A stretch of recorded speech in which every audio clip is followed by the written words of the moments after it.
Birth control of economic development, इस पे उनका बहुत फोकस था। और दूसरा कि उन्होंने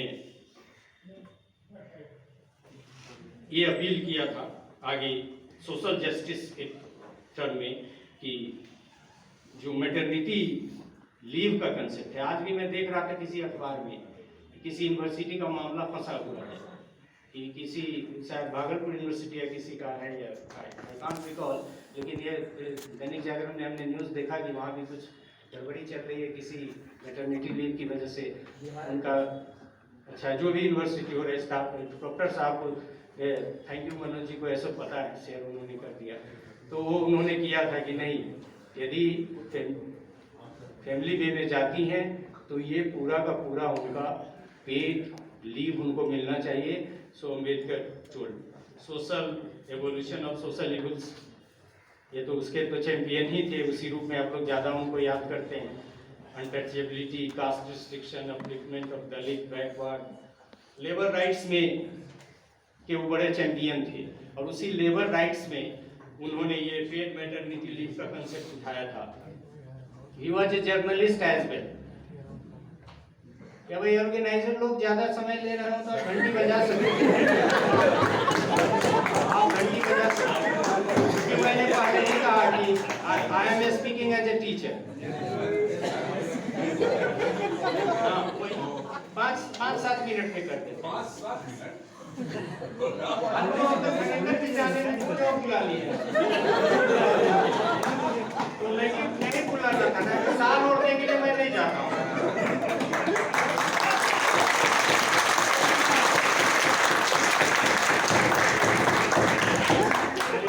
जर्नलिस्ट थे, अब जल्दी में खत्म कर देता हूँ अपने social movements, political rights, social freedom, marginalised community के बारे में तो आप लोग जानते ही हैं, ये भी उनका एक बहुत एजेंडा था। तो उनके सोशल एस्पेक्ट को, उनके कॉन्स्टिट्यूशनल एस्पेक्ट को, उनके ब्रिलियंस को कम से कम आप याद करें, और आज के बाद कम से कम हम एकेडमिशियन लोग ये याद रखें कि वो फिर किसी एक ग्रुप के नेता नहीं थे, जैसा हमारे राजनेताओं ने पेंट कर दिया है। ही was a very brilliant person, और उनको किसी परिचय की जरूरत नहीं है। इन सारे परिचयों के बाद उन्होंने जो कर दिया बहुत जस्टिस है।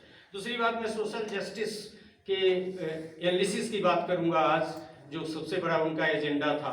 हर सोशल एजेंडा भी था और इकोनॉमिकल एजेंडा भी था, और एक्टिविस्ट भी थे वो सोशल जस्टिस के, कि नए तरह से इसके एनालिसिस की ज़रूरत है। द्वार खोल दिया है SR गवई ने अपने आखिरी वक्तव्य के आसपास, जब कहा था कि SC रिजर्वेशन में भी अब क्रीमी लेयर पे जाना है, तो समाज बदला है। अब आधार तो इकोनॉमिक पे जाना ही पड़ेगा। आज के 100 साल बाद आप जानेंगे कि वो सामाजिक आधार रह नहीं गया है, वह आरक्षण का आधार चला ही जाएगा इकोनॉमी पे, और ये शुरुआत हो चुकी है कई जगह जब क्रीमी लेयर आया। तो फिर बिना 2 चीज़ आप कर दीजिए। सोशल जस्टिस का 2 ही पैरामीटर है, एक तो फ्री हेल्थ और दूसरा फ्री एजुकेशन। नहीं दे सकते हैं तो कल भी नहीं हुआ सोशल जस्टिस। अम्बेडकर भी आए, कितने लोग भी आए, गांधी भी गए, ईश्वरचंद्र विद्यासागर भी थे, राम मोहन राय और बहुत सारे रिफॉर्मर्स ने कहा, लेकिन सोशल जस्टिस न हुआ है न आगे होगा। यदि एजुकेशन पूरा फ्री करिएगा, हेल्थ पूरा फ्री कीजिएगा, तभी ये पॉसिबल है। अदरवाइज आप कुछ भी 20% आरक्षण, 10% आरक्षण, 15% आरक्षण बांटते रहिए, कुछ होने वाला नहीं।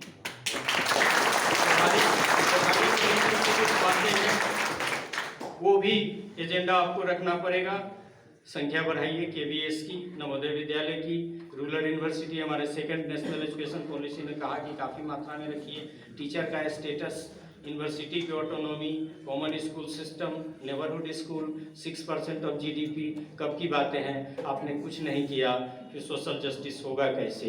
जो सबसे गरीब तबके का बच्चा है उसको पढ़ने की कोई सुविधा है नहीं। सोशल जस्टिस आप सिर्फ रिजर्वेशन के बूते पे तो नहीं दे सकते हैं, सिर्फ सब्सिडी से नहीं दे सकते हैं, सिर्फ 10,000, 15,000, 20,000 या कुछ पैसा बांट के नहीं दे सकते।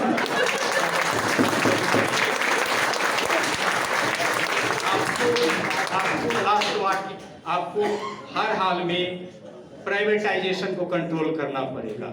आज से जस्टिस वर्मा कमेटी का रिपोर्ट आए हुए टीचर एजुकेशन पे जमाना बीत गया। नेशनल एजुकेशन पॉलिसी को आए हुए 5 साल हो गया। उसमें रेफर भी किया कि टीचर एजुकेशन के डिमांड का 95% अप्रोक्सीमेटली प्राइवेट ऑर्गेनाइजेशन। आखिर कितना प्राइवेटाइजेशन, और जब इतना प्राइवेटाइजेशन तो सोशल जस्टिस कैसे होगा? गरीब के बच्चे मेडिकल एजुकेशन में 1 करोड़ में कैसे पढ़ेंगे? यदि नहीं पढ़ेंगे तो किस इंक्लूजन की बात करते हैं, किस डेवलपमेंट की आप बात करते हैं? इस पे विचार करना होगा। और हमारे डीन साहब बहुत चिंतित हो गए हैं। आखिरी बात कि आप अंबेडकर के ब्रिलियंस को याद रखें, सिर्फ 1-2 रूप में न याद रखें। और आपसे आग्रह इस अवसर पे खगेंद्र जी की तरफ से, चेयर की तरफ से और एजुकेशन की तरफ से एक शेर याद रखें। यहाँ घायल सभी परिंदा है, जो उड़ सका सिर्फ वही जिंदा है। उड़ाने की कोशिश करें, तभी ये सोशल जस्टिस होगा। सिर्फ आपके घर में दिया जले, दूसरे पड़ोसी का घर अंधेरा रहे, तो सोशल जस्टिस न संभव है, न इसकी कल्पना की जा सकती है। So thanks for the patience listening, and thanks to the organizer for providing me the opportunity to speak. Thank you. लेकिन अम्बेडकर को आप लोग दूसरे रूप में याद रखें। This is my humble request.